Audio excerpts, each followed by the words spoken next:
मार्च तिमाही में HCL take ने कमजोर नतीजे पेश किए। मुनाफे में जहां 8.5% की गिरावट रही है, वहीं मार्जिन अगर आप देखें तो 9.8% से बढ़कर 17.6% तक गए हैं। इसके बावजूद जो है अनुमान से थोड़े से कम है। नतीजों पर बात करने के लिए हमारे साथ हैं एचसीएल टेक के सीएफओ प्रतीक अग्रवाल जी। सर नमस्कार, शो में स्वागत है आपका। सबसे पहले बहुत बहुत धन्यवाद, आपने जी बिजनेस के लिए अपना कीमती समय वक्त निकाला। अभी फिलहाल अगर आप देखें तो जो मैं नतीजे देख पा रहा हूँ, नतीजों में खास बात यह है कि जो कांस्टेंट करेंसी रेवेन्यू ग्रोथ है ये 0.3% आई है, जो बाजार एस्टिमेट लगाकर चल रहा था 0.6% के आसपास थी। क्या कारण रहा और FY25 के लिए क्या फोकस एरिया रहेंगे? हमारा जो सॉफ्टवेयर बिजनेस है, जो हमारा अबाउट 11% के करीब पार्ट ऑफ द बिजनेस है, उसमें हमारी सीजनैलिटी रहती है। December quarter is the peak quarter of the year, और दिसंबर में बहुत ज्यादा बढ़त दिखती है ग्रोथ की, बट फिर वो जो सीजनैलिटी है वो अगले क्वार्टर में ऑब्वियसली डिक्लाइन दिखता है। तो अगर जो सही तरीका है देखने का इन नंबर्स को, ईयर ऑन ईयर देखना ज्यादा सही रहेगा। और सॉफ्टवेयर बिजनेस की जहां से बात शुरू की है मैंने, that was in constant currency a flat quarter. लेकिन हमारा जो सर्विसेज बिजनेस है, that was a 6% growth. So on a year-to-year basis, on a sequential basis, मतलब एक क्वार्टर से दूसरे क्वार्टर तक वो 3% was the growth. IT and business services में 4% ग्रोथ आई दिसंबर क्वार्टर से मार्च क्वार्टर में, और services total was 3%, which are very respectable numbers in this current environment. And I think there the that is the 90% of the business. वहाँ पे हमारा जो growth आया है वो मेरे ख्याल से जो एक्सपेक्टेशन से थोड़ा ज्यादा ही था।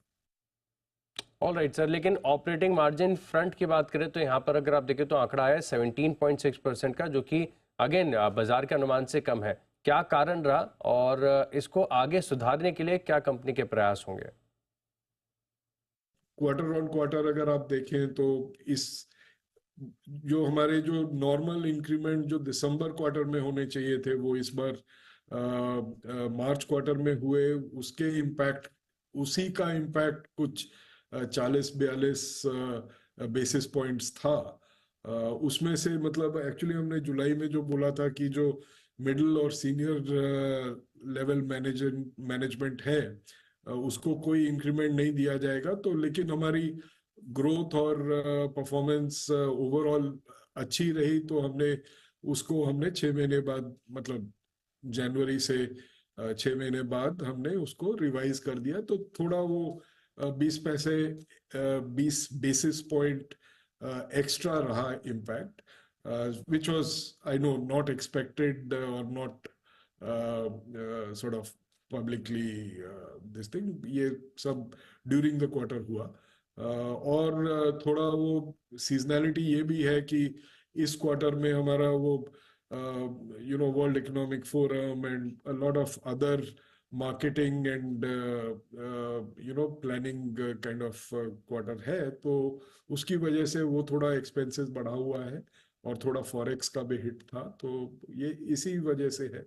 बट हमारा जो आगे का गाइडेंस है वो 18 से 19% है, सेम एज लास्ट ईयर और द ईयर बिफोर दैट। तो we are keeping the margin trajectory stable.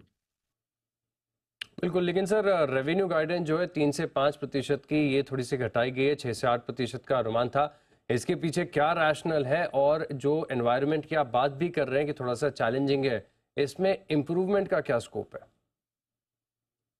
हमने वही एज्यूम किया है कि जिस तरह से पिछला साल गया है वैसे ही अगर रहा तो कितना ग्रोथ आना चाहिए, तो हमारा रियलिस्टिक एस्टिमेट है। So that is factor number 1।